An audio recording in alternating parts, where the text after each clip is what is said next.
President Trump's views on abortion are a kind of strategic genius, not because they're morally right, but because they set him up to pass the buck to other people. During term one, Donald Trump, due to the circumstance of Supreme Court deaths, is able to fill the most conservative court in contemporary Supreme Court history. Uh, and his view is clearly that he doesn't care all that much about abortion rights. Nobody views Donald Trump as an ethical leader who has strong views on the right to choice or life.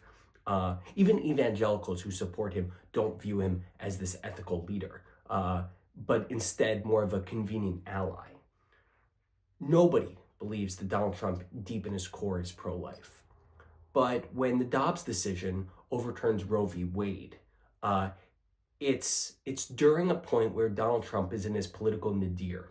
He's out of office, surrounded by legal problems, and without much support after the January 6th riots.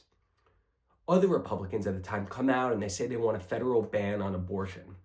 This takes place in the Senate, and Trump says he wants to leave it to the states, that since the 1970s, Republicans said he wants to give the power to the states, and so Donald Trump says that he wants to leave the decision of abortion rights to the states.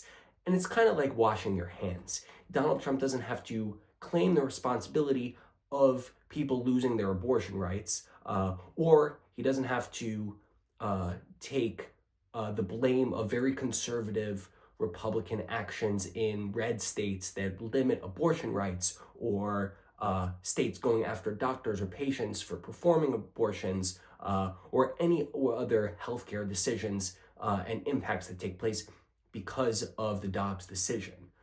He says, well, whatever happens in, let's say, Mississippi, that's on Mississippi, and he doesn't have to take the responsibility for that action, even though he's the person who set up the Supreme Court to overturn Roe v. Wade.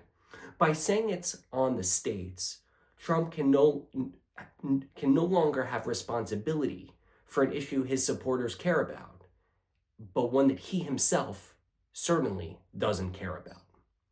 Again, he gets to wash his hands while other people blame anybody but him for the reversal of Roe v. Wade.